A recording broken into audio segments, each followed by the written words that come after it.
শিক্ষার কারিকুলাম আধুনিক প্রযুক্তি জ্ঞানের মধ্যে নিয়ে আসছি। প্রত্যেক স্কুলে ইতিমধ্যে আমাদের লক্ষ্য আছে যে প্রতিটি স্কুলেই আমরা কম্পিউটার ল্যাব করে দেব। যে আমরা একটা সুষম, জনকল্যাণমুখী, সার্বজনীন, মানসম্মত শিক্ষা ব্যবস্থা করতে চাই।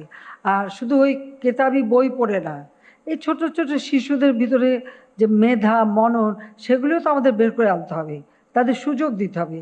তাদের ভিতরে যে একটা কিছু করার ক্ষমতা আছে সেটা যাতে বিকশিত হতে পারে সেই সুযোগটা সৃষ্টি করা দরকার। আর সেদিকে লক্ষ্য রেখেই কিন্তু আমরা শিক্ষার কারিকুলাম আধুনিক প্রযুক্তি জ্ঞানের মধ্যে নিয়ে আসছি। প্রত্যেক স্কুলে ইতিমধ্যে আমাদের লক্ষ্য আছে যে প্রতিটি স্কুলেই আমরা কম্পিউটার ল্যাব করে দেব। প্রথমে এটা মাধ্যমিক থেকে শুরু করেছিলাম, এখন আমাদের লক্ষ্য আমরা প্রাইমারি থেকেই শুরু করে দেব এবং সেই সাথে প্রি প্রাইমারি আমরা চালু করি। আর প্রি প্রাইমারি 1 বছরের জন্য, এখন আমরা সেটা 2 বছরের জন্য করতে চাচ্ছি।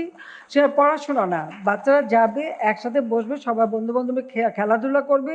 ওই খেলাধুলার মধ্য থেকেই তাদের ভিতরে যে সুপ্ত মেধাটা আছে সেই মেধাটা কিভাবে বিকশিত করা যায় সেই ধরনের ব্যবস্থা আমাদের নিতে হবে। তাহলেই কিন্তু এই ছেলেমেয়েরা, এরাই তো ভবিষ্যৎ আমাদের, সেভাবে আমরা তাদেরকে তৈরি করে দেব।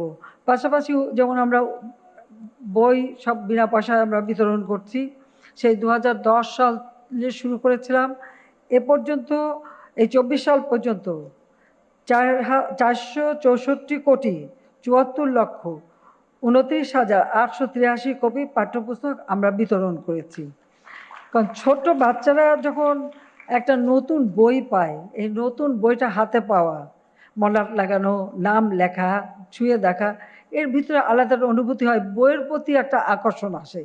আর সেই বইগুলি বা এই এমনকি প্রাইমারিতে শিক্ষার ক্ষেত্রে তাদেরকে ছোট, ছোট কার্ড করে দেওয়া, একটা মানে কী বলে, একটা পোস্টারের মধ্যে সমস্ত জিনিসগুলি রাখা, জিনিসটাকে দেখা, চেনা, এই নানা ধরনের কারিকুলামের মধ্য দিয়েই তো তাদের জ্ঞানের মানে পরিধিটা বৃদ্ধি করা। এবং এই জন্য বিভিন্ন উপকরণ বিতরণ করা হচ্ছে এবং স্কুল ফিডিংয়ের জন্য আমরা ব্যবস্থা নিচ্ছি। তবে সেটা আমি চাই আমরা সরকারিভাবে করতে গেলেই হবে এখানে গুদাম বানাও, ওখানে খাবার আনো, ওখানে এই করো, এসব না। ওটা একেবারে কমিউনিটি ভিত্তিক হবে। গার্জিয়ান আছে, আমাদের জনপ্রতিনিধি আছে, একেবারে সেই ওয়ার্ড থেকে ইউনিয়ন, উপজেলা পর্যায় পর্যন্ত, জেলা, তারপরে জাতীয় পর্যায় পর্যন্ত যারা আছেন সকলে মিলিতভাবে এই স্কুল ফিডিংয়ের ব্যবস্থা করা। অথবা মায়েদের নামে যেহেতু আমরা উপবৃত্তি পাঠাচ্ছি, তাদেরকে আমরা টিফিন বক্সও দিয়েছি, তারাও পাঠাতে পারে। কিন্তু এখানে যদি, কারণ ঝরে পড়ার আরেকটা কারণ হয় যে যখনই ক্ষুধা পায় স্কুল থেকে চলে যায়, কিন্তু সেখানে যদি আমরা এই খাবারের ব্যবস্থাটা রাখি, শুধুমাত্র ওই খালি পুষ্টিকর বিস্কুট দিলে হয় না, ওই বিস্কুট খেতে খুব বেশি একটা টেস্ট না। আমি একবার পরীক্ষা করে পরে বললাম যে এর সঙ্গে একটু চকলেট ফ্লেভার, একটু ভ্যানিলা ফ্লেভার, বিভিন্ন কিছু দিয়ে তৈরি করো বা সুন্দর একটু ডিজাইন করে দেওয়ার জন্য বাচ্চাদের একটা আকর্ষণ হয়। খালি আমি এখন বিস্কুট দিয়ে বলবো খা খা, 2-4 দিন খাবার পরে আর ভালো লাগে না। ভালো লাগে বলো? রোজ রোজ খেতে ভালো লাগে না। একটু একটু চকলেট হলে ভালো লাগে না? হ্যাঁ, দেখা যায় সেইভাবে আমি কিন্তু তারপর বলে দিয়েছিলাম ওভাবে করতে যাই না, এখনও চালু আছে, চকলেট ফ্লেভার তো দিচ্ছে। আমি নিজে খেয়ে কিন্তু টেস্ট করেছি, তা আমারই যখন বেশি মজা লাগেনি তো ওদের লাগবে কীভাবে, তাই না?